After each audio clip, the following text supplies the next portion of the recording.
Yeah, what's up, baby? It is Sleepers, Breakouts, and Busts week here on Fantasy Football Today, presented by BetMGM.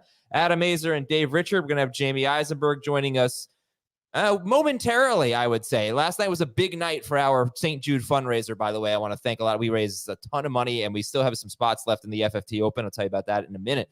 Dave, I always say that the difference between sleepers and breakouts is sleepers win you weeks, breakouts win you leagues. TM. Do you agree with that? It needs to be on a shirt. It does need to be on a shirt, right? Yeah. We should make you that shirt, size extra small. And definitely, I get the sense of that and why that makes sense. Because a sleeper is someone that you'll draft and hopefully you get off to a good start with them, or they break out by week 3. Hopefully before you cut them, they show you something that encourages you to keep them on your team. It could also, though, Adam, be a player who you know is going to play every week. He's just going late in drafts, and he can outperform that ADP really, really quickly. There's going to be a couple players that we can talk about that might be able to do that.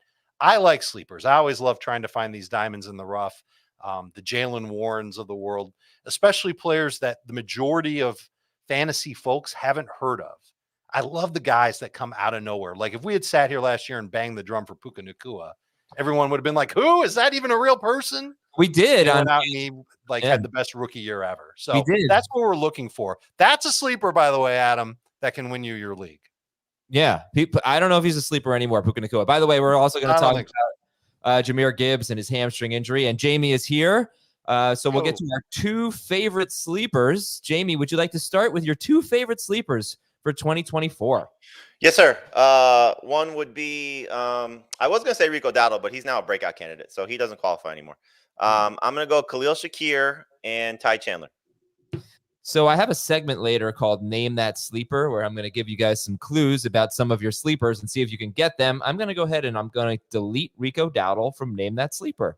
But here's what I was going to say about Rico Dowdle. I am entering my 4th season. My longest run in my entire career is 21 yards. I have never had more than 133 carries in a season in college. And I might be the starting running back for the highest scoring offense in 2023. So it's funny. I like Rico Dowdle too, but everything I put there was pretty negative, basically, at least the workload. Just how good do you think Rico Dowdle could be, Jamey? I'll tell you on the breakout show. Okay, fair enough. Well, I guess that right. So is he more of a sleeper or a breakout? Do you have to be a certain level of productive enough? Do you think he can hit that breakout standard, Rico Dowdle? Yes. I mean, I think first off, as we're getting more drafts happening and more people are taking him in an appropriate range, as opposed to where he was going, started in the 130s.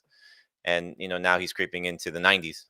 It's hard to justify, calling him a sleeper anymore. So I think when you everybody has different levels, different definitions of these 2 terms, sleepers and breakouts, and I took a glimpse at your notes for the first time ever. Ooh. And saw you had some phrase for your sleepers, the high-end sleepers or something like that. Oh, yeah, my high-end sleepers. I just wanted to talk about a couple of higher-end players. Right, we can get to it in a second. I'm just saying, people have different, ways to define these categories, and it's obviously subjective. I just think for Dowdle at this point, he's going to end up in a range where calling him a sleeper is not appropriate, for somebody that's going in, probably going to end up going in round 8 or 9. All right, fair enough. So Khalil Shakir and Ty Chandler are sleepers for you, and I think sleepers for you as well, Dave, right? He is. So Shakir and Chandler? Chandler wasn't. Shakir was. But, I mean, Chandler still is very interesting despite the so-so first preseason game. It's more based on what he did last year and the fact that he came around late in the season.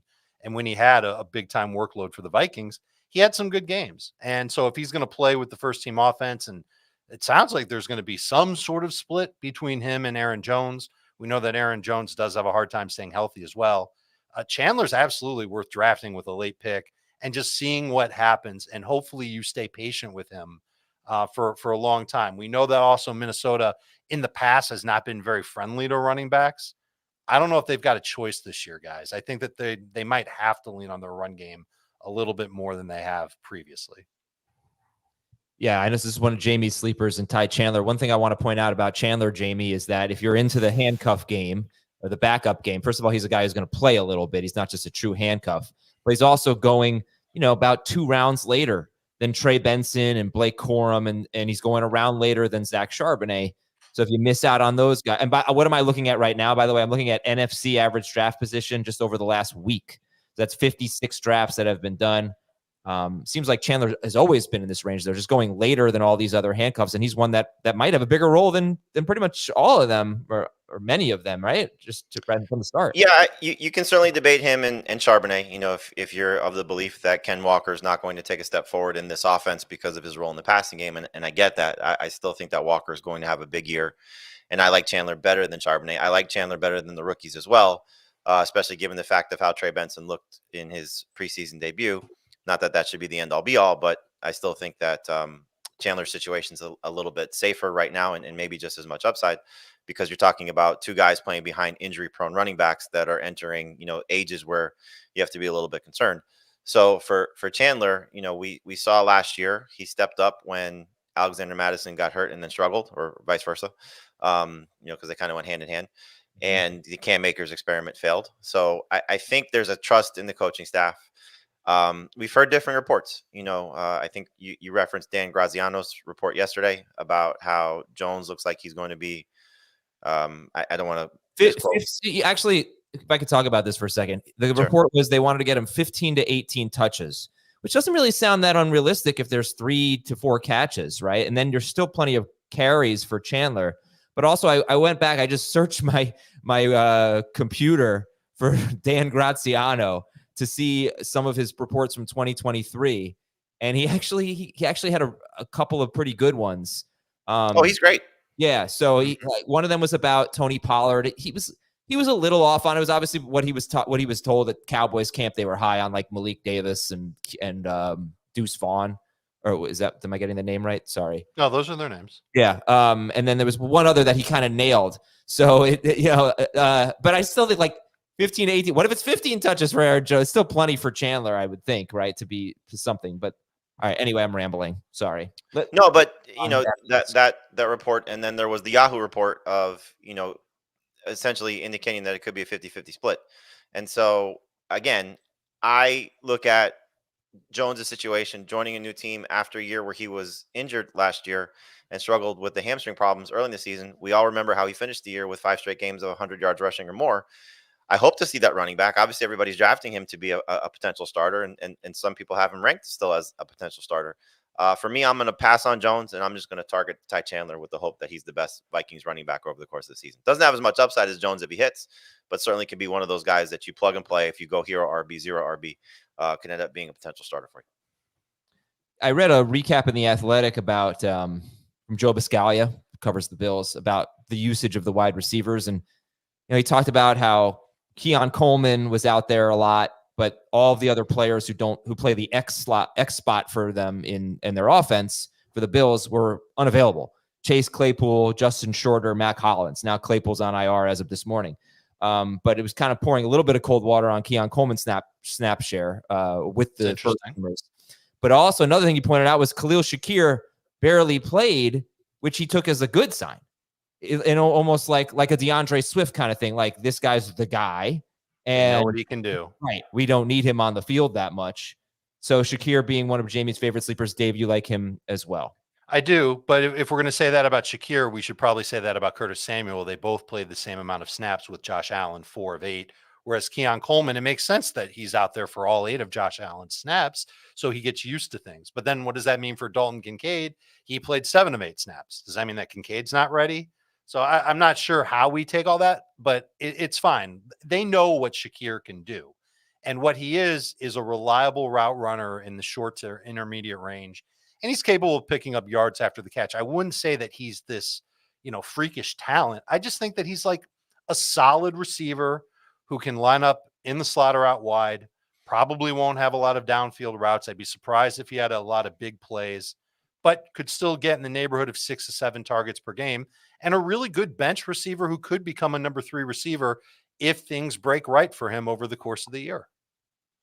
All right, let's get Dave's two favorite sleepers in a moment. If you haven't signed up for BetMGM yet, use the bonus code FANTASY and you will get up to a $1,500 first bet offer on your first wager with BetMGM. Here's how it works. Download the BetMGM app and sign up using the bonus code FANTASY. Deposit at least $10 and place your first wager on any game. You will receive up to $1,500 in bonus bets if your bet loses. Just make sure you use the bonus code FANTASY when you sign up.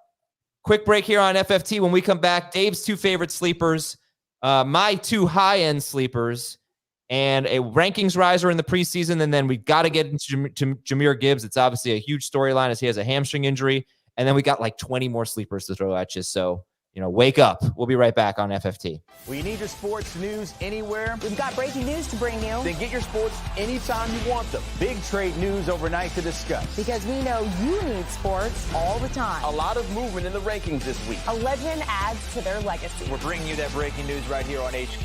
CBS Sports HQ, anywhere, anytime, all the time. We're back on Fantasy Football Day. You know what I really love, guys? I love the feature on your phone where you can tap the button and read the transcript of the voicemail that's being left for you.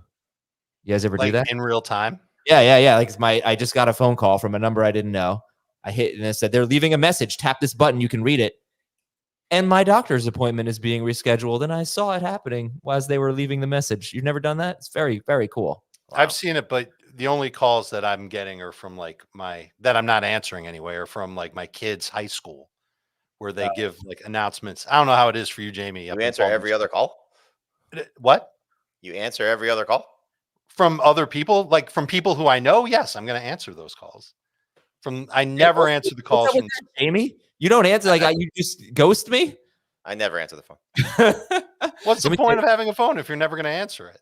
Oh, I call people back or text. And you know what's going to happen if I don't answer my wife's call, Jamey? That I do know. You should try calling Thomas Schaefer. One of my New Year's resolutions is to find a way to get Schaefer to answer my calls. This guy, every time I call, he sends me to voicemail. I think I've called Thomas once and he answered. So that's messed up. All right. I've talked to Thomas on the phone before too. It happens. No, he calls me back, but it's I never get him on the first try. Dave, who are your two favorite sleepers? For Jamey, it was Khalil, Shakir, and Ty Chandler. Let's start with Chuba Hubbard in Carolina, who's still going after round 10 in CBS ADP. We don't know when Jonathan Brooks is going to be back. It doesn't sound like weeks 1 or 2 are realistic for him. And so let's turn to the running back who averaged 12.5 PPR points per game in his last 12 games of 2023. And that was when the Panthers offense was miserable. I think they've taken steps on the offensive line, obviously in play caller, to be a better team this year. Not saying that they're going to start winning games because of Chuba Hubbard, but I think Chuba is going to be given a better chance to see a regular workload early on in the season.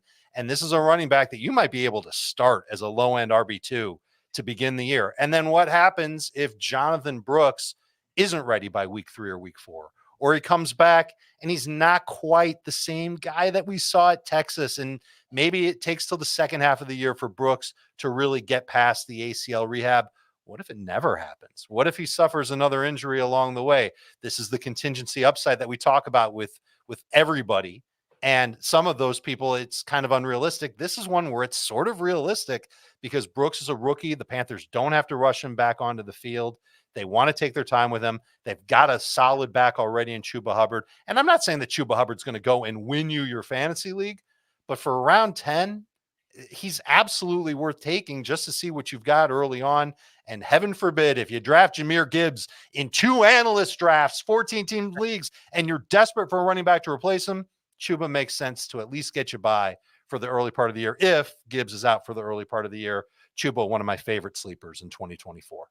All right, quick follow-up. Have you heard anything about what role Miles Sanders might play? I haven't heard anything about Miles Sanders, and that just makes me feel better about Chuba. All right. Give me your second favorite sleeper. I'm encouraged by what I saw from the Titans scheme. And I know that it's vanilla and they're not showing everything, but what they did against the 49ers, and that makes me feel better about taking a late round flyer on Will Levis, whether I need a second quarterback or not. He's going to throw the ball plenty.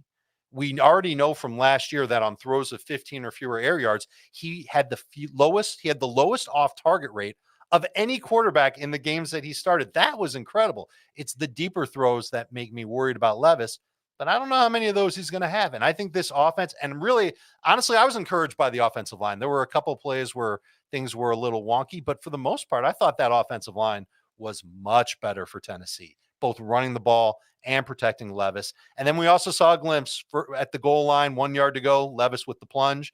That'll probably happen during the year. I don't know if it's going to happen as many times as it happened to Jalen Hurts, but can we pencil in 3 rushing touchdowns, 4 rushing touchdowns on top of maybe 25, 26 passing touchdowns for Will Levis over the course of the season? I think he's worth taking a flyer on. If he doesn't pan out early on, that's one that you can easily cut and replace with somebody off the waiver wire after the first 2 or 3 weeks. All right. I will remind everybody, last year, Anthony Richardson was QB 14 in ADP. Jared Goff was QB 17. Brock Purdy was QB 20 in ADP. Jordan Love was QB 24 in ADP. Will Levis last year, he's going to throw the ball deep less this season. It's all he did last year. He led all qualified candidates in air yards per pass attempt. And when you just look at his, I gave this stat, I think, on the QB preview. He averaged 16.5 air yards per pass attempt to wide receivers. 16.5 air yards per pass attempt on average in throws to wide receivers. That is the highest since at least 2006 when True Media started tracking that stat. So the offense is going to change to benefit Will Levis. All right, we have a couple things I want to promote real quick. The FFT Open. Last night, we opened up our slots, 130, what was it? 133 of them. And, right? No, 132 of them. And come on, math guy. Most of them are sold out. I think we have about 20 left. The Dave, Jamey, Heath, Dan, Thomas leagues, they're all sold out. I think Chris Towers and Frank Stamfel sold out their league. So who do we have left? We have 3 spots in the Brinson League. We've got 5 spots in the Sia League. We got 9 spots in John Breach's league, and we've got 1 left in Katie Mox's league. Just so everyone knows, John is the son of a former NFL kicker. That's right. Jim Getting Breach. NFL royalty. NFL royalty here. So there's still a way to get into the FFT Open. It's $250 a spot. We made thousands of dollars last night for St. Jude. And when we sell out all of these, it'll be $33K for St. Jude. That's amazing. But we have about 20 spots left. Wow. Thank you.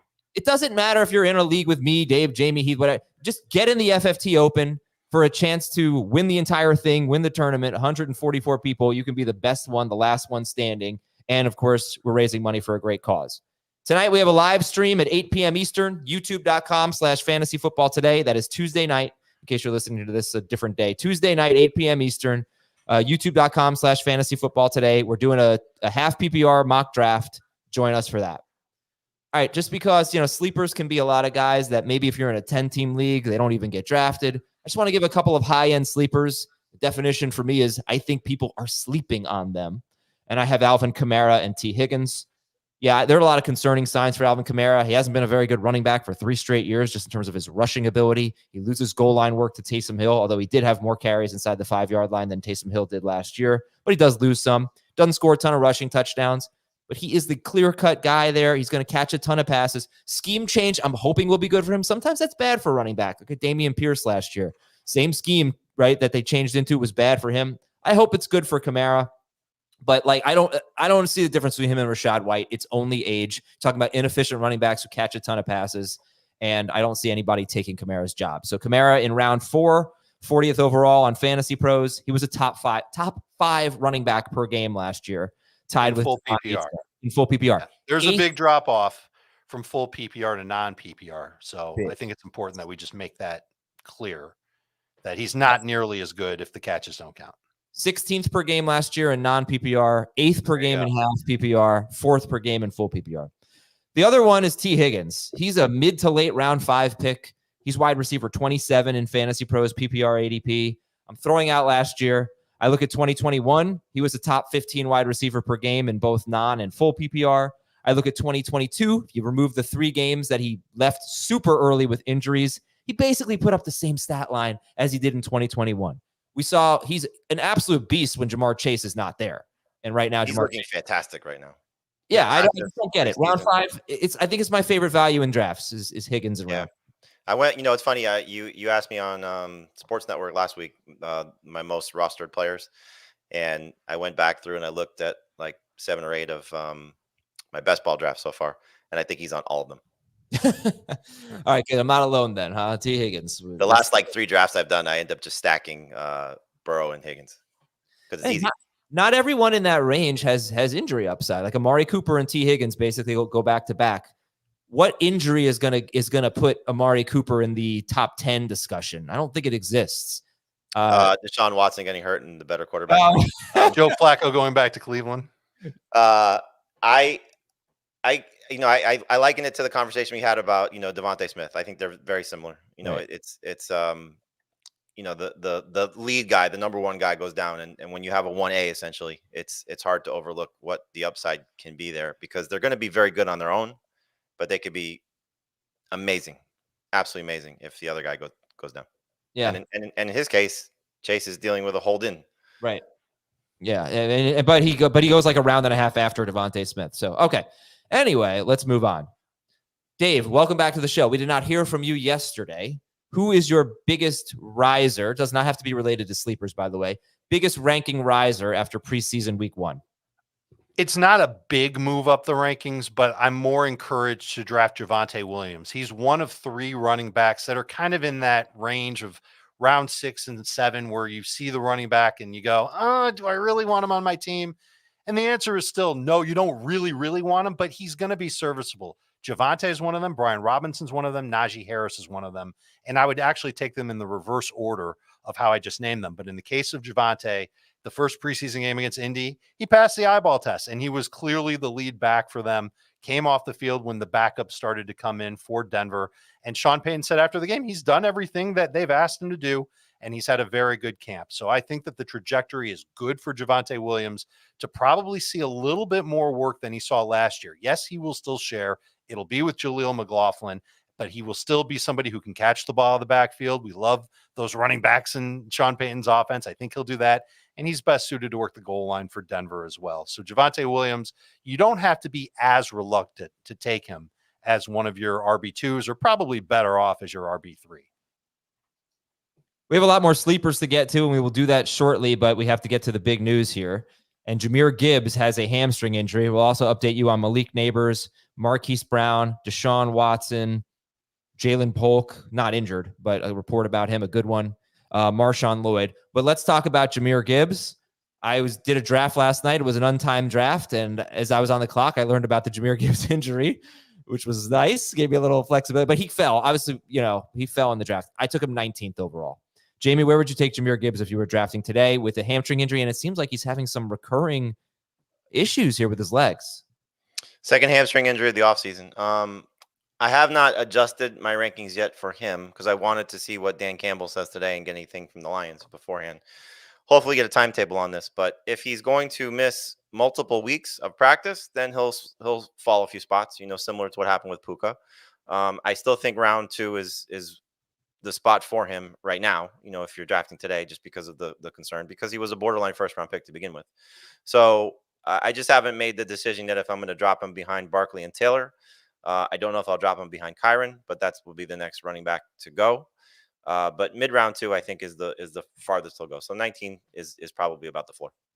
I've moved him behind Taylor and Barkley. I'll move him right back up if Dan Campbell comes out today and says, oh yeah, no big deal. He'll be back at practice next week, and fingers crossed on that. But my guess is that they're going to give him the same type of treatment that the 49ers are giving Christian McCaffrey, which is bubble wrap for a couple of weeks, back at practice for a week, and then they'll take it from there.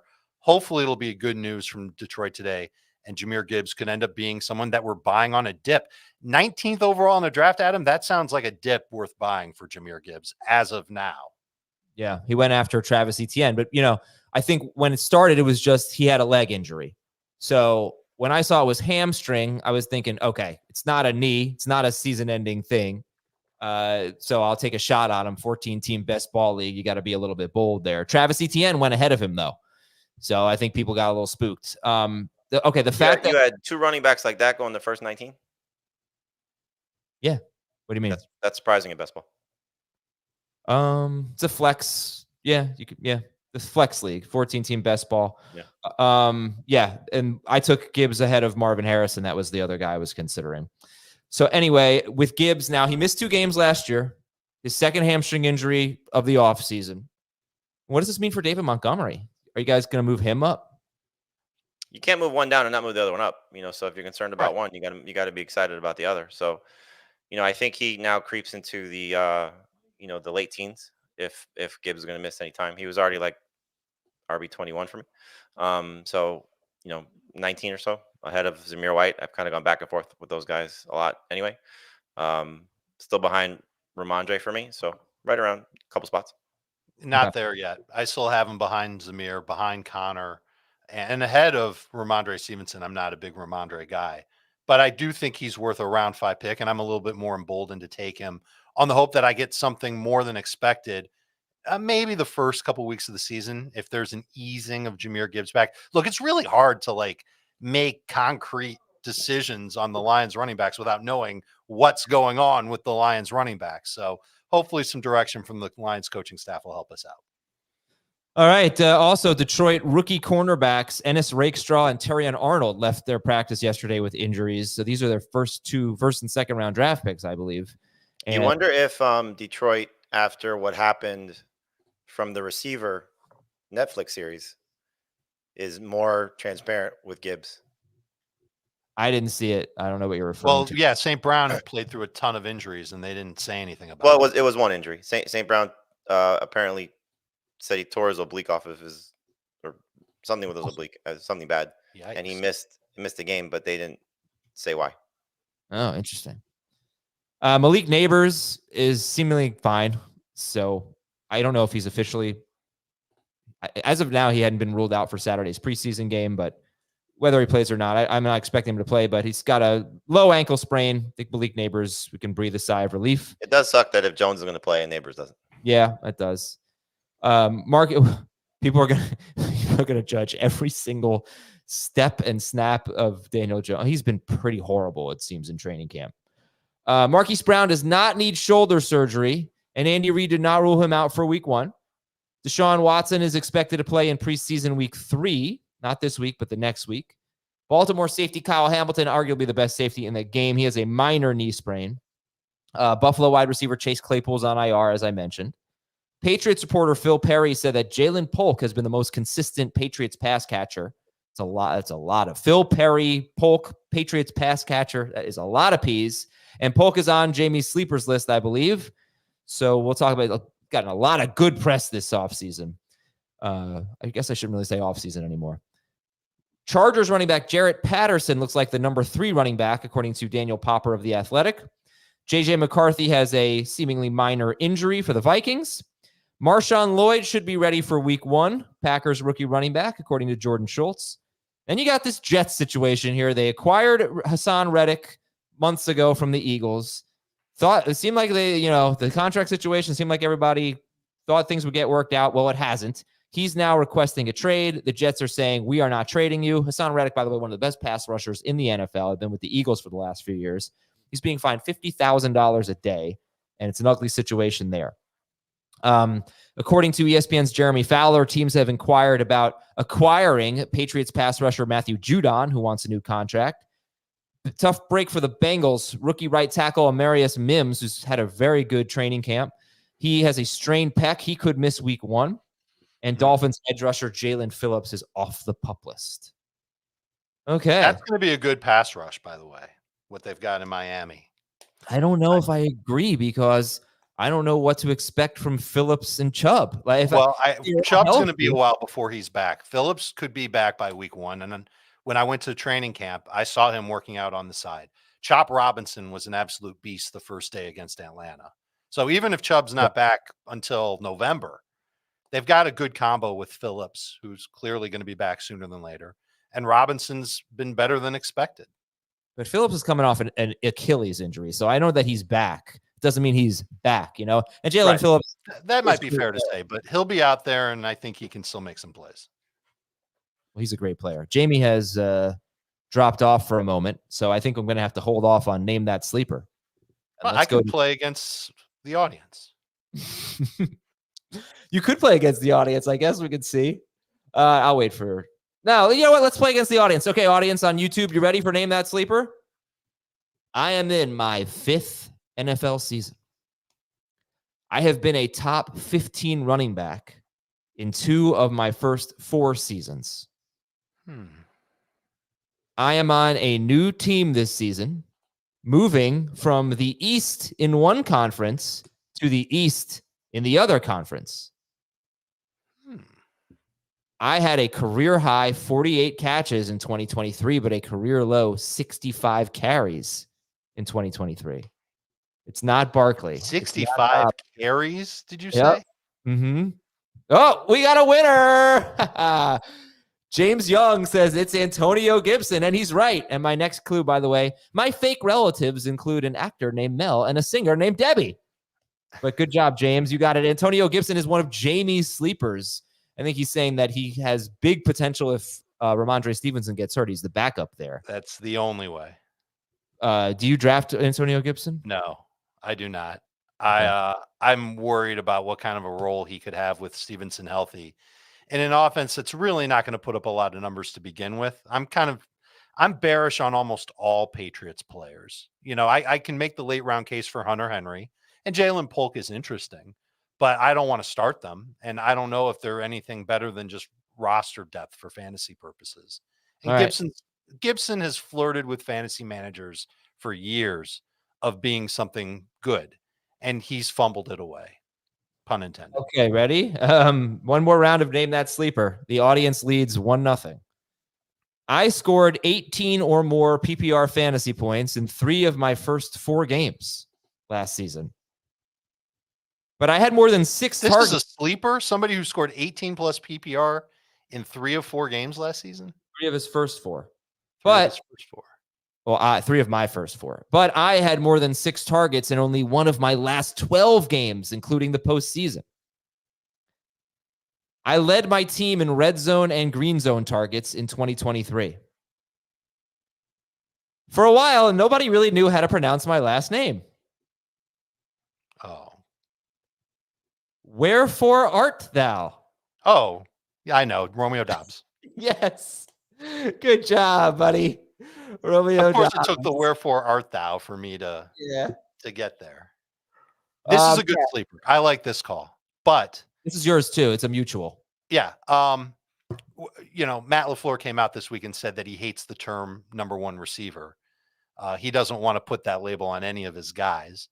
And I don't blame him for it because he's got 4 really good receivers, none of whom might be good enough to be like the de facto 10 target per game type of guy, but all of whom could be 6 targets per game. And it just enhances the value of Jordan Love that much more.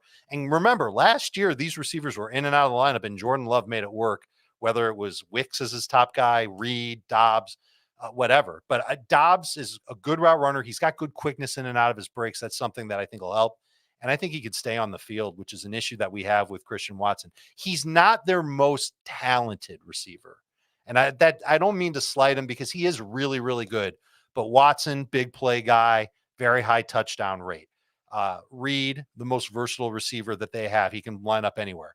Doubs can probably line up everywhere too. I think he's good, though. And to get him way later, that's a discount that I think fantasy managers should be all over. Maybe one of the best late round wide receiver targets you could ask for in fantasy. I don't know. I just don't really see how without an injury, he's going to be consistent. You're ever going to know when to start him. And he is like probably the least explosive of all of them. And here's the problem. Like, you know, play at him, but I know. He play so a did lot. Gabe Davis and so did MVS. But when push comes to shove, when Christian Watson was healthy last year, Romeo Doubs never cracked more than 7 targets. He was like I said, 6 or fewer targets in 11 of his last 12 games, including the postseason. This is a popular pick. I'm going to push back on it a little bit, unless you can get him super late. Here's the problem, right? Like I'm looking at NFC over the last week, and Romeo Doubs is going 111th overall. If you get him 130th overall, that's round 10. That's too early for me. Like look at the other guys here: Keon Coleman, Brian Thomas, Curtis Samuel, Khalil Shakir, Jacoby Myers, Tyler Lockett, Josh Palmer. I don't like all of those guys better than Doubs, but probably But 40. plenty of them for sure. Yeah, on CBS, his ADP is 133.3333. Yeah. Okay. Let's see. We You like that price better, I'm assuming. Early yeah, round 12. absolutely. That's what I think he should be. By the way, Jamie's internet cut out, so we're waiting for him to come back. That's what I think. I don't think Doubs should be around 10 pick. Don't you like Shakir and Palmer better than him? Definitely. But I do think that Doubs is very close to that type of receiver.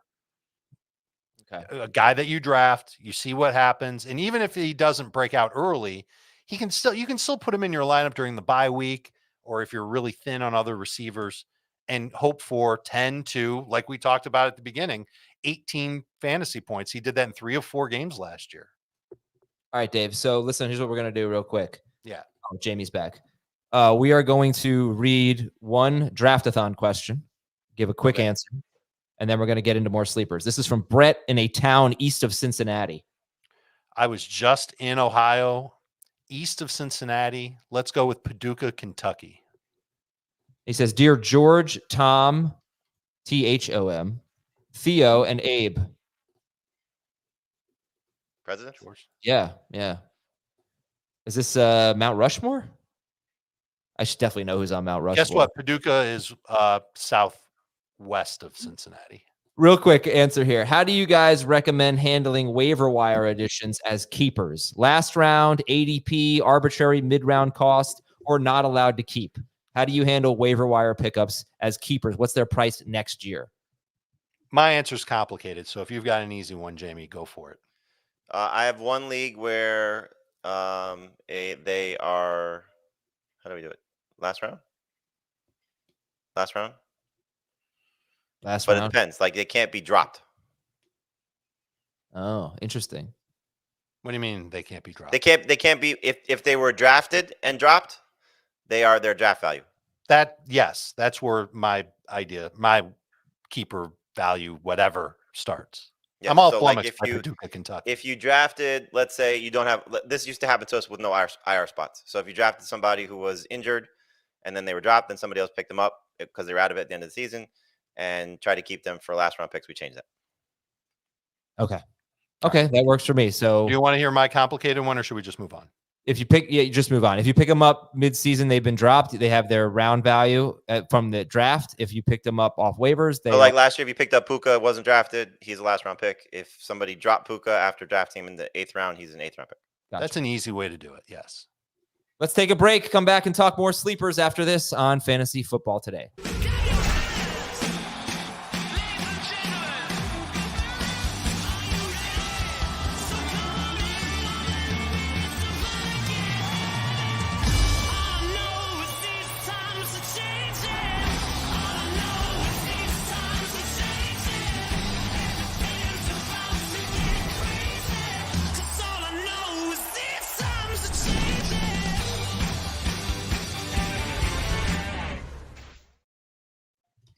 Oh, yeah. College football promo there. Pretty excited for week 1. Jamie, who do the Gators open up with? Some second-rate team. Hopefully they hold their own, but we'll see. Yeah, baby. Miami versus. You guys are going to kill us. No, we're not. Yes, David Adam versus Jamie and Schaefer. There's got to be some type of wager here. All right. That's our national championship. It's That's our We have the toughest too. schedule in the world. Well, good luck in your national championship game. Well, bad luck. Okay. Jamie's sleepers. Listen, we got a lot of names here, so we're going to go through them kind of quickly. We've never talked about these guys before, so we should probably spend a lot of time. Well, Will Levis, we talked about. Justin Fields, still a sleeper for you after that performance? Yes. Because Okay. if he gets the job at any point, as we talked about, there's top 10 upside. Absolutely. Do you have to draft him though? I certainly in Superflex and 2 quarterback leagues he should be drafted. Yes. Any best ball leagues he should be drafted. Fair. In a 12-team, 5 or 6 person bench, probably not. But if you draft, I would say Allen, Mahomes, Hurts. You don't need a second quarterback, and you just want to take a flyer on a player who could be a difference maker that you might be able to trade. Then sure. Okay. Chuba Hubbard is on your sleepers list. Dave talked about him. Zach Charbonnet. Well, Ty Chandler is on your sleepers list. We just talked about Antonio Gibson. So two running backs remaining here that we haven't discussed. I want to get your thoughts on Gibson. and Zach Charbonnet. So what's your sleeper case for Antonio Gibson? He's got 2 seasons on his resume with 1,000 total yards, and he's playing behind a guy that missed 5 games last year in Stevenson with an ankle injury. So he's an injury away from most likely being the feature back. And I think the thing that we tend to do, which is totally understandable, is when we talk about some of these backup running backs on crappy teams, it's like, why would we even care? But sometimes volume does matter, and he's so cheap on most any site you look at based on ADP that he's going to have some sort of role. We just don't know exactly what role. You assume some level of work in the passing game and clearly some touches. But I just think that if Ramondre goes down, we're going to be using him as at least a flex. He'll be in the number 2 running back discussion. And while the Patriots offense might be absolutely gross, there's still some value there in a guy that's going to be a potential starter. So one of your last round picks, it's not a bad move to take Antonio Gibson as cheap as he is right now. All right, Zach Charbonnet, there's been a lot of positive buzz about Ken Walker. So how have you interpreted that and what it means for Charbonnet? I still think Charbonnet is going to have a role, but he's feeling more like not necessarily a guy that you can play in tandem with Walker for your fantasy team to start the year. But Walker's missed 2 games each of the last 2 seasons, and so there is a little bit of an injury track record there. And if they are going to run as many snaps as we hope they do, which is different from what we've seen in the past, that maybe Walker's just not going to be on the field for all those plays. And so hopefully Charbonnet takes advantage of the time that he gets out there. But if they want a pass catching running back, clearly Charbonnet fits the bill more so than Walker does. So I'm excited for Walker to have more work in the passing game. I mean, look, anything compared to what he's had the last 2 years is a bonus. But if they, obvious passing downs, 2-minute drill, that's what Charbonnet was doing for them last year. It would be very surprising if he's not doing a lot of that this year as well. And so I still think that there's value for him in a deeper league as a flex. Probably somebody you just want to keep on your bench to open the season. But if Walker does miss time and Charbonnet takes off, remember, it's a new coaching staff. So they're not as prone to be committed to the incumbent as the previous coaching staff. So if Charbonnet takes off, he could easily hold the job for the rest of the year. So how do we decide what to do with Trey Benson, Blake Corum, Ty Chandler, Zach Charbonnet? Like, why would one be ranked higher than the other? I guess, who do you target? I'm sure. I mean, there are a bunch of handcuffs, right? Like this whole group of backup running backs. How do you decipher? How do you rank them, for lack of a better term? So I think you have to decide, and kind of what I was talking about with Charbonnet. You have to decide who's going to play and who's going to be more in a reserve role. So I think for Benson and Corum, they're going to be more in reserve roles. They'll obviously get some touches, but I don't think it's anything you could look at and say, these are guys that I could use at the start of my season. By comparison, so let's say what we're hearing out of Atlanta about Tyler Algier. It sounds like he's going to play. So if you think you need more of a player right now, that's probably the route that you go compared to the rookies. Chandler's going to play. I take him over those guys. Charbonnet, I think, is going to play. I would take him over the rookies as well. So it's just a matter of, I think, what you think of each backfield. And in the case of, let's say, Benson, again, James Conner's missed 3+ games for the last 5 years. Kyron Williams missed 4 games last year and maybe a 1-year wonder. So those 2 guys are a little bit of a different category, by comparison to, let's say, a Braylon Allen or a Jalen Wright or one of those guys like that. So I think you look at it and you say, okay, will this second running back play? And that's how you should prioritize that player in that situation. Then you look at offense and sort of go from there. Right. I was going to mention that. Look at the offense and figure out which offenses are going to score a lot of points. That's just another selling point for any of these guys. So it's why I like Blake Corum. I don't expect Blake Corum to get a ton of work as long as Kyron Williams is healthy. I think Minnesota's offense will be different, and it might be better than previous iterations for the run game. And Jamey said it, like, Chandler's going to play. So you want guys that are going to play a little bit at least. You'll get to see what they're like, and then you just wait for the opportunity in front of them to open up and for them to be good, maybe, hopefully. You could, though, take the approach that, well, I know Tyler Algier is going to play a little bit, but it's never going to be in a way that actually helps my fantasy team. Correct. So that's how you That's sort of have everybody. to, and that's where it comes down to ranking those guys, but at the same time, if Bijan misses any time, Tyler Algier could be a top 10 running back. Right. But does he have more upside than Blake Corum? Like Algiers going to score more fantasy points than Blake Corum on a weekly basis, we think, probably. But if both of the starting running backs in those situations get hurt, who would you rather have? I'd rather have Corum. I think I would too. So it's you could close. take that That's an interesting way to look at it as well. You weigh Yeah. the two running backs against the two handcuff running backs against each other. Which one would you rather have? Yeah. And guess what? There's a decent chance you're going to be dropping them to pick up hot players on the waiver wire in week 2. But it's worth It's worth trying to hold on. Those are the ones that could come back to, haunt you. Absolutely. Of course. I remember David Johnson's rookie year. He was like a hot waiver wire pickup. He went crazy down the stretch. He was drafted and dropped. Happens a lot. Happens every year. Justin Jefferson for Samaje for Kyren Williams last year. No one drafted and dropped Kyren Williams. No, but we picked him up. Right. But yeah, like people probably drafted and dropped not Jordan whatever. Okay. All right, let's go to wide receiver sleepers for Jamey. Khalil Shakir, we discussed. Curtis Samuel, though, and you talked about this the other day. It's like it could be Curtis Samuel, right? He could be the guy who emerges. You talked about the report from Joe Biscaglia, that we could see a situation where, they're going to mix and match guys, mix and match guys quite a bit. And I think the thing for Samuel is, again, knowing his history with Joe Brady, he's going to get carries. He's going to be a little bit of a gadget guy. He's going to see some time in the slot. He's probably going to see a few snaps on the outside as well. And so there's going to be some games where he looks like the best receiver for the Bills. And so I said this on yesterday's show, and you're reading from my latest sleepers column. I take it, so that what I did with these receivers was I basically looked at duos that you can get. I think it was after pick 120. And at that point, you can get both Bills receivers when I wrote it. Both Bills receivers not named Keon Coleman after pick 120.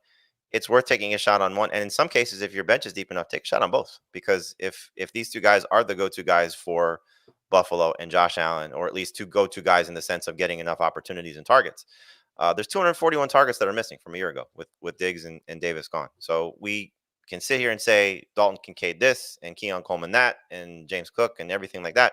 It may just be Shakir and Samuel as the two best options. And they may not be top 20 receivers. I think you have to understand that. But they might be in the top 36. And, in a 3-receiver league, bye weeks, injuries, they could step up. I think Dave sort of alluded to this with Shakir. So I don't think you should expect league winners unless something really wacky happens. But the last time that Samuel was paired with Joe Brady was his best season in Carolina. So there's a lot to like about the opportunity there for him to use him in the right way.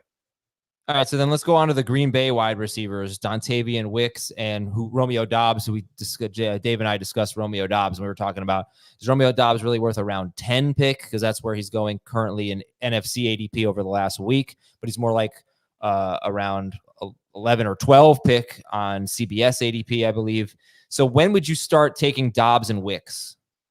You got to take Doubs before Wicks at this point, and makes sense. Matt LaFleur came out, I believe yesterday, or might have been after their preseason game, and he was a little ranting a little bit about, stop asking me about who's our number one receiver. We don't need to have a quote unquote number one receiver. We have 4 guys who we believe can be number one receivers, and that's what we've been saying a lot for our fantasy view on this. Is the upside maybe a little bit more in favor of Christian Watson and Jaden Reed than Romeo Doubs and Dontayvion Wicks? Probably, but we know Doubs is going to play the most likely of the group. And Wicks, as you saw, has big play potential. As you saw last year when Watson missed time, he was a very good fantasy option. So there's going to be weeks where it's one guy that we'll sit here and say, start Christian Watson. He's been great. It's time to get him in your lineups across the board. And then that's the Wicks game. And then we'll say, okay, pick up Wicks off waivers because his roster percentage is 48% and it's time to buy in. And then he puts it up a dud. It's just going to be that type of receiving core.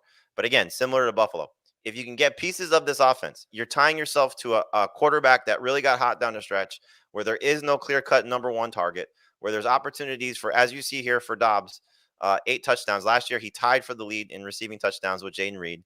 He's going to, again, be on the field. He's got a nice floor of around 11 PPR points. That's basically what he did last year almost every week when he scored a touchdown. The problem is he was very touchdown dependent. So I don't have a problem taking a flyer on him. And the same thing with Wicks. It's just one of those things where if you're in your draft and you start to see how it's unfolding, 4th receiver, probably not the case. 5th receiver, absolutely. I would love Dontayvion Wicks to be that guy. If he's your 4th receiver, I don't think there's as much upside there, but you just want pieces of these type of offenses. Good quarterback, good system, potential to be great.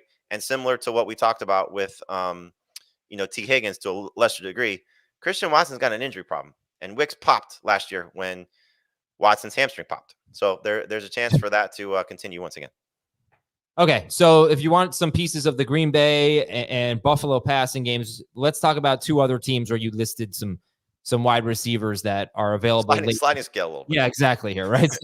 So now we're going a little bit deeper, right, with Arizona and New England. Greg Dortch, Michael Wilson for Arizona, Demario Douglas, Jalen Polk, Javon Baker for New England here. Are these number 6 wide receivers now? Number 5? I think Jamey froze there for a minute. Dave, are these number 5, number 6 wide receivers? We're talking about. They are exactly that. And they are also players that you can take late. And if they don't perform for you early on, they're going to be on your bench. I don't think anybody's starting Greg Dortch week 1. But if they are on your bench, they're not doing anything. They're seeing 4 targets a game. You can move on from them. You might double back for them off the waiver wire at some point. I already said earlier in the show that the Patriots offense really doesn't get me excited.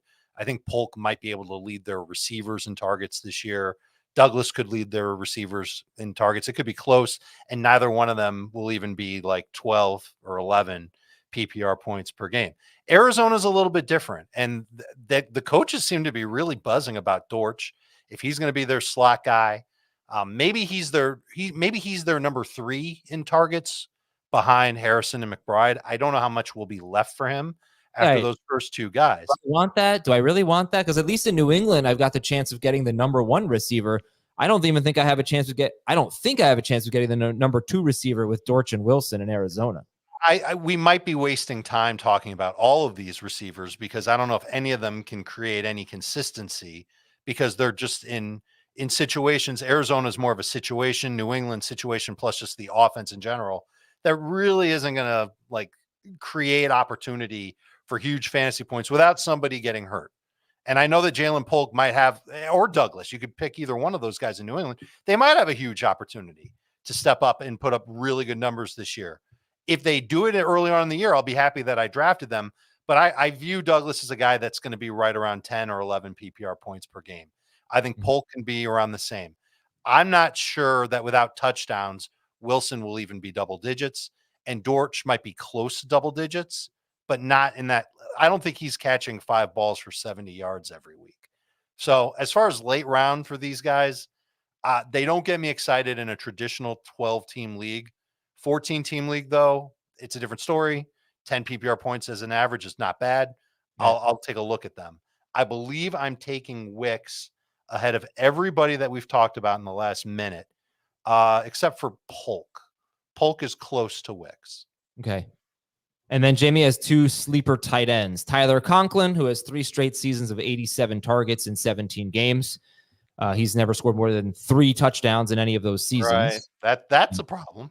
But here comes Aaron Rodgers and Hunter Henry, who I think is also on your sleepers list. I think we have a little bit too many Patriots pass catchers on our sleepers list, if I'm being honest with you here. That's fine. The reason why they're on there, though, is because you can find them in the late rounds, and there are some positives. Let me tell you what I've got on Hunter Henry. I actually think it's a good situation for him with Jacoby Brissett under center.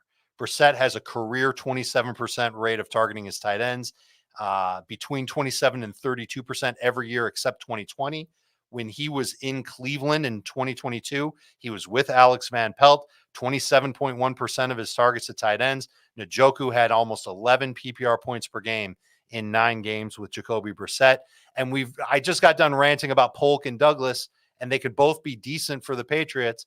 I don't know if this offense is going to revolve around them. I think the easier option for the quarterback, at least to begin the year, is going to be Hunter Henry, and that'll go double in the red zone. So we're talking about a tight end that we're taking late in drafts. He might be your number 2 tight end. You might start him week 1, but Hunter Henry, just as a streaming type of tight end, I think that's where Hunter Henry fits into the fantasy conversation. And I think you can get him in round 13, 14. And if things break right for him, meaning that the offense doesn't really cultivate a good number 1 wide receiver, he's on the field a ton, he sees an uptick in targets that stays all season long, that's the kind of guy that could be a sleeper to starter that helps your lineup every week. I think that possibility is there for Henry, who once upon a time was considered a top 7 type of fantasy tight end. Not really on merit, though. Like, that's the thing about Hunter Henry. Not on merit, certainly on talent, and the opportunities when he was in LA were not bad. Yeah, when he was in LA. New England, and what happened? When he's been in New England, he's been there 3 years. He's averaged 30 to 36 receiving yards per game. But actually he kind of transitions into Pat Freiermuth, because I feel like Pat Freiermuth is sort of the new Hunter Henry. And I know he's one of your sleepers. I'd rather have Freiermuth than Henry. Yeah, of course you would. But it's another guy where I feel like he hasn't really done that much in his career, except he caught, just like Henry, he caught some touchdowns as a rookie. But people are hopeful for him. I get it, though. I get it. So Pat Freiermuth is what tight end what for you in your rankings? I believe he's 12th. And Okay. again, he's in that same type of conversation as a streaming tight end, someone that you'll begin the season with and be non-committal. But who's the number 2 wide receiver right now in Pittsburgh? I don't know. I know Pickens is number 1. I don't think Van Jefferson is going to be number 2. I don't think Calvin Austin could be number 2. I know they're thinking about making a trade. I don't know if that's going to happen. And until that does happen, I think Freiermuth is that number 2 option. So it's really just, it comes down to, what can a tight end that you're drafting late do for you? Okay. Like, I view Tyler Conklin as more of like if he doesn't score a touchdown, are you even getting 10 PPR points from him? How often has he done that? That's what I like. Tyler Conklin, to me, 10 PPR points, I don't know, but 4 for 40 some weeks, which is that. I can't get excited, but I'm going to go look for somebody else. I'm getting excited about that. I'm not, but it's not terrible. It's not, it's a floor that's not going to sink you at tight end. Okay. And so I look at Freiermuth. I think he's got a higher floor. I think he's got a much higher ceiling. I'm not, Dave. Just to be clear, I'm just making it clear to the audience. Same thing with Hunter Henry. I think that he's got just as good of a floor, if not a better floor than Conklin, with a higher ceiling than Conklin. Yeah, Freiermuth is in a That's why I'm different. taking them ahead of Conklin. Yeah, Freiermuth is in a different discussion than Tyler Conklin, like, for sure. Not trying to make any bones about that. All right, other sleepers for Dave: Will Levis, Rico Dowdle, Chuba Hubbard. We discussed them. Although I guess we didn't really talk too much about Dowdle, but we'll get to him on the breakout show. Josh Palmer. I wonder if he's the best name on either list, basically. Like, is he I think Dowdle's going to go ahead of him. I think so too. Else going ahead of him, going ahead of Josh Palmer? Anyone else that we've talked about today? Chuba, Charbonnet, Chandler, Gibson, Curtis Samuel, Khalil Shakir, Romeo Doubs, Dontayvion, Wicks, Dortch, not the Patriots guys, not the Cardinals guys. Palmer. I can tell you right now on our ADP, Blake Corum is going like 10 picks ahead of Josh Palmer. Palmer is buried in our ADP. Is Khalil Shakir going ahead of him? He actually is not. Palmer's at 133. Shakir is at 134. Dobbs in between them at 133.333333. Here's what I like about Palmer. He's the healthiest receiver that the Chargers have right now. The Chargers are having a big time battle for their number 3 wideout between DJ Chark and Quentin Johnston. I don't know if it's going to matter which one of those two guys ends up being the number 3 receiver. I think that there's going to be 2 reliable targets for Justin Herbert. Once Herbert's back on the field, it's going to be McConkey and it's going to be Palmer. And I don't know if either of them are going to be hyper efficient downfield guys. I think they're going to be short area targets. They're both good route runners. And I know that everybody's worried about the foot of Justin Herbert. That'll get better. And what I'm really hoping for is that offensive line plays really well. It needs to play to the expectation that their coaches have, because they're trying to build through that line what this offense will be. And there are going to be games where Herbert doesn't throw, 35 times or anything like that. But if there's a concentration of targets between those two guys, and you can't really name a third guy, Hayden Hurst isn't going to be the third guy, Chark Johnson, whatever. I think that there's a realistic possibility that both McConkey and Palmer could register 7 targets a game. And you're getting Josh Palmer round 10 or later. And I think he can be serviceable, certainly better than those Patriots receivers, and definitely better than those Cardinals receivers.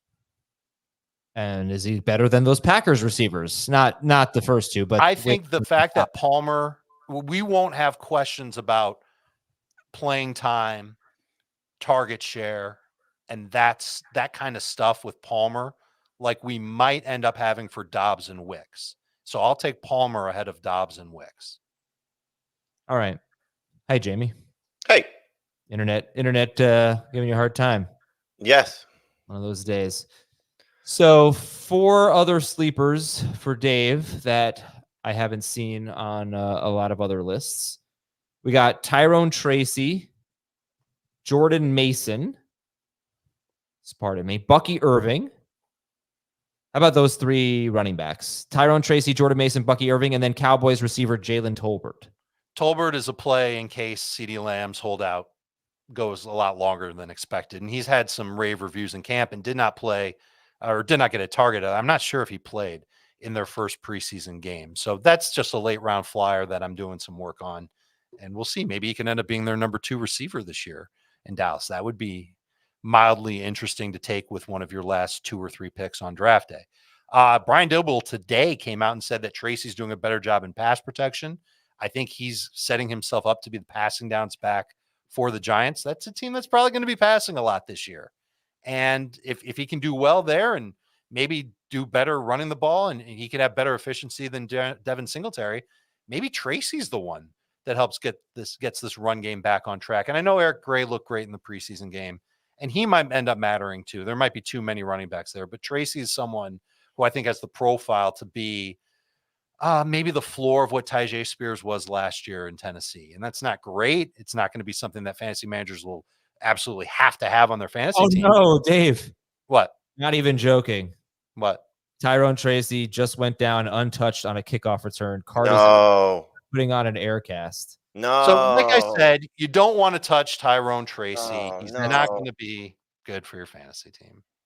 No, that's terrible. But that will open the door to start talking about sleepers, and Eric Gray and Dante Miller is another guy. And maybe they enter the fray as another team that looks for another running back. Great. So that really stinks. While I was talking about Tyrone Tracy, man, you cursing. Is that the biggest jinx or what? The biggest jinx. I now want to spend 7 minutes on Adam Azer. Oh, God. Adam Azer is this amazing host on Fantasy Football Today. Okay. Looks like a major injury for Tyrone Tracy's corner, Dan Duggan. He muffed the kickoff, and his right ankle, lower leg appeared to buckle as he reached for the ball. They immediately put an air cast on his right leg and carted him off. That sucks. Damn it. All right, Dave, we got to wrap things up here. Jordan Mason and Bucky Irving. Every running back in San Francisco is hurt right now, except for Jordan Mason. And he had a good camp before the injury started to take place. I entered the preseason thinking that they were going to showcase Mason for a possible trade. Now they might end up needing Mason to be the early season backup to McCaffrey. It's the only reason why you would take him with a late pick. Bucky Irving started for the Bucs, played the majority of snaps with the quote unquote first team in their first preseason game. Camp reports have been good on him. I think Rachaad White's still going to be the far and away top touch guy for Tampa Bay, but I think Irving's going to be the running back behind him. And he's kind of in that same mold as Tyrone Tracy, where a good pass catcher out of the backfield and can make guys miss. By the way, you had Jalen Tolbert on their list for the Cowboys. Did he just get hurt too? No. Okay. Do you know what movie the line, "Is that you, Tolbert?" is from? Anyone? Is that you, Tolbert? I'm hungover. No? Okay. We'll see if anyone in the chat gets it. I bet they do. What about Brandon Cooks? Because I take him as like my last pick. I know he's not sexy, but he's caught some touchdowns last year. No? Is he a touchdown or bust receiver? Probably, but maybe he's better this year. Who knows? I mean, look, all these guys are on the table if CeeDee Lamb is out. So if he misses any time, it's Tolbert, it's Cooks, it's Julio Jones, so they'll probably sign. I mean, they'll be scraping the bottom of the barrel. Major League is the answer.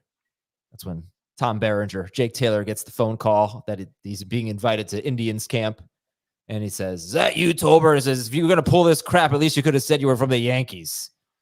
That's a hell of a pull by you.